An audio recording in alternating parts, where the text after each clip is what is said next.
नमस्कार, आप देख रहे हैं नोएडा व्यूज़ और आज हमारे साथ मौजूद हैं इंडियन इंडस्ट्रीज़ एसोसिएशन के चेयरपर्सन विशारद गौतम जी। सर, इंडस्ट्रीज़ को लेकर काफ़ी समस्याएं हैं आपकी, लगातार आप उस पर कार्रवाई और कदम उठा रहे हैं।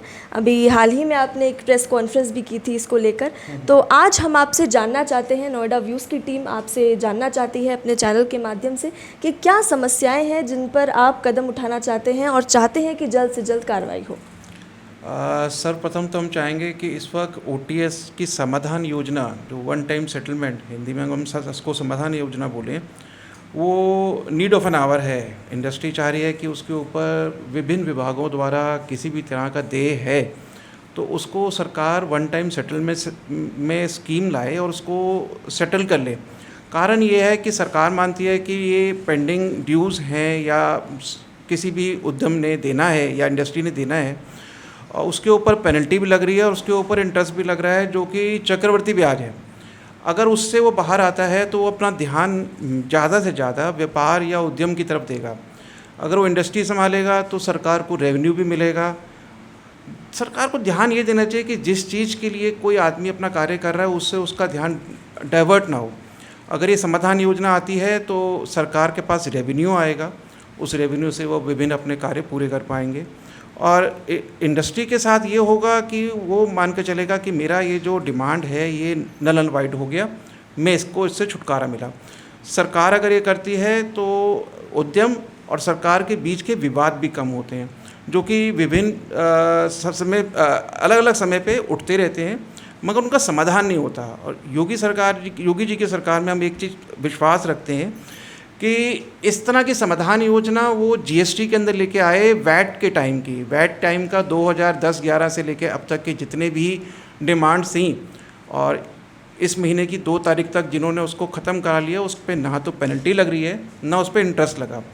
जब वहाँ सरकार कर सकती है जो कि उनके दायरे में था, तो यहाँ अथॉरिटीज़ के समय में भी करना चाहिए। जी सर, अभी आपने थोड़ी देर पहले बातचीत के दौरान हमें बताया कि ट्रांसपोर्टेशन को लेकर, इंफ्रास्ट्रक्चर को लेकर समस्या है आपकी, तो हमें थोड़ा डिटेल में बताएं कि ट्रांसपोर्टेशन को लेकर, रोड कनेक्टिविटी को लेकर क्या समस्याएं हैं जो आप फेस कर रहे हैं। रोड कनेक्टिविटी में सबसे पहले तो हमको समस्या आती है कि हमारी इंडस्ट्री हमारे कामगार मजदूरों के कारण चलती है।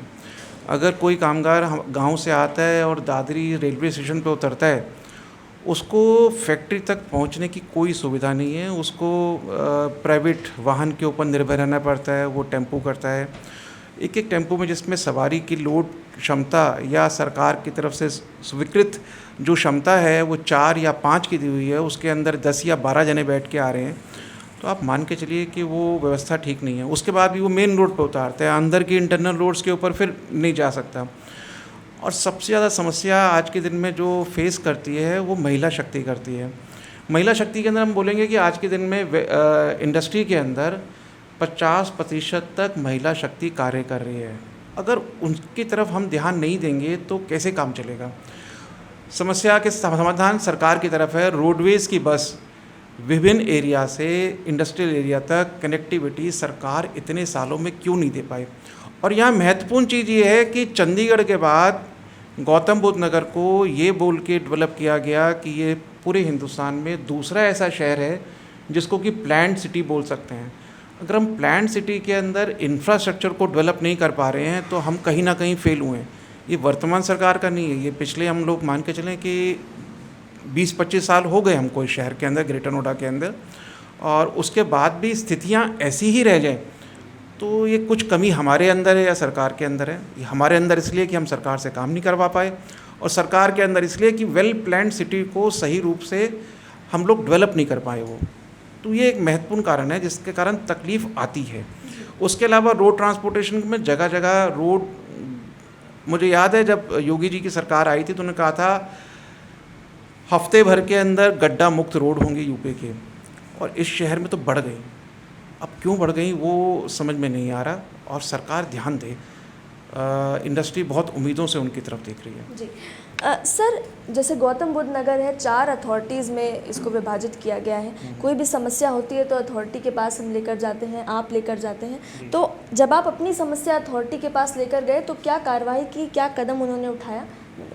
देखिए, अथॉरिटीज़ आपकी समस्या को सुनता तो बहुत आराम से है, मगर उसका रिज़ल्ट कितने दिनों में आएगा वो शायद ना तो हमको पता होता है ना उनको पता होता है।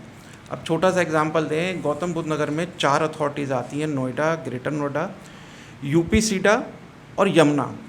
अगर गांव है तो वो ग्रेटर नोएडा में आएगा, और अगर वो इंडस्ट्रियल एरिया या टाउनशिप है तो ग्रेटर नोएडा में चली जाएगी। यूपी सीडा का एरिया भी इंडस्ट्रियल एरिया में आता है। अगर यूपी सीडा के अंदर कोई उद्यमी शिकायत करे कि मुझको गांव के कारण ये परेशानी आ रही है, तो यूपी सीडा और ग्रेटर नोएडा का आपस में सामंजस्य नहीं हो पाता। जब तक वो आपस में बात करते हैं या कुछ सोचते हैं करें, तब तक वो स्थिति इतनी भयानक हो जाती है कि हमको सोचते हैं कि हम लोग कार्य करें या छोड़ जाएं।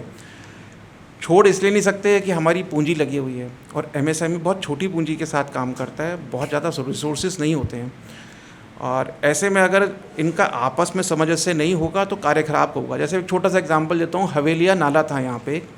हवेलिया नाले के रिगार्डिंग डिसिल्टिंग के लिए हम लोग पिछले बरसों से बात कर रहे हैं। 15-1 साल तो मुझको भी हो गए इस इशू के ऊपर। हम देखते हैं कि हम लोग बात करते हैं, उद्योग बंधु में मुद्दा उठता है, मगर उसका कोई समाधान नहीं होता।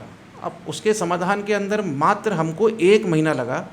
हमने सीईओ ग्रेटर नोएडा से बात करी कि सर हम एक व्हाट्सएप ग्रुप बना रहे हैं जिसमें कि हम लोग यूपी सीडा को भी रखेंगे, ग्रेटर नोएडा अथॉरिटी को भी रखेंगे, इरिगेशन डिपार्टमेंट को भी रखेंगे। और ये हमारे लिए भी एक सरप्राइजिंग वो था कि हम लोग उस कार्य को मात्र 15 दिन के अंदर स्वीकृत करा के डिसिल्टिंग के ऊपर शुरू करा पाए। ठीक है, वो कार्य अभी भी रुका हुआ है क्योंकि बरसात थी, मगर उस कार्य के अंदर 80 से 90% कार्य उन्होंने पूरा कर लिया है। जब वहाँ हो सकता है तो ये आपस में बात करके हम लोगों को रिजल्ट क्यों नहीं दे पाते? जी सर, अभी थोड़ी दिनों बाद हमारे मुख्यमंत्री जो हैं योगी आदित्यनाथ जी वो यहाँ आने वाले हैं, तो सर उनसे आपकी क्या मांगे रहेंगी, किस तरह से आप अपनी समस्याएं उन तक पहुँचा पाएंगे? एक तो महत्वपूर्ण चीज़ रहेगी कि इस शहर की तरफ खाली उत्तर प्रदेश नहीं, ये शो विंडो है उत्तर प्रदेश की, आसपास के राज्य भी देख रहे हैं, और निवेश के हिसाब से ये राज्य की तरफ बहुत सारा निवेश को अट्रैक्ट करता है। यहाँ छोटे प्लॉट्स की स्कीम नहीं आ रही है, बड़े प्लॉट्स की स्कीम आ रही है, चाहे वो ग्रेटर नोएडा की हो, चाहे वो यूपी सीडा की हो, चाहे नोएडा की हो, चाहे यमुना की हो। जब तक एमएसएमई सेक्टर का साथ नहीं मिलेगा, कोई भी इंडस्ट्रियल एरिया डेवलप नहीं होगा।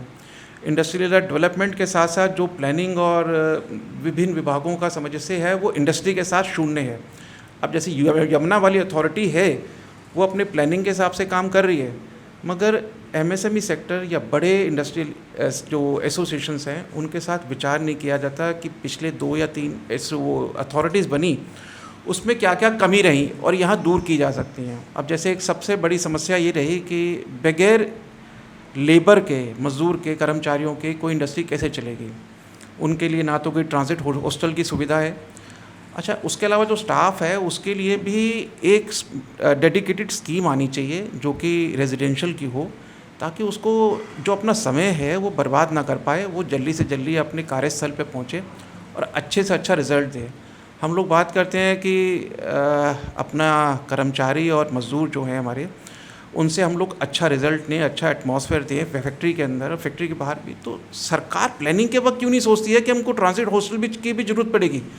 जो व्यक्ति शहर के बाहर से आएगा उसको भी देना है, और जो शहर में है उसके लिए स्किल अपग्रेडेशन के रिगार्डिंग कोई भी सुविधा नहीं है।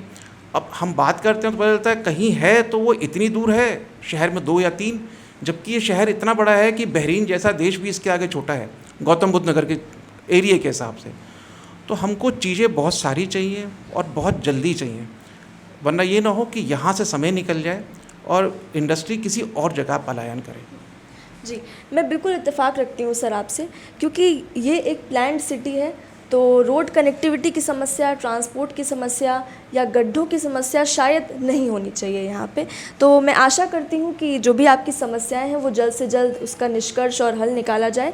और इसी के साथ एक नए चेहरे, एक नए मुद्दे के साथ हम एक बार फिर से जुड़ेंगे। मेरे यानी जानवी श्रीवास्तव के साथ camera person Aman Anand. Thank you Janvi.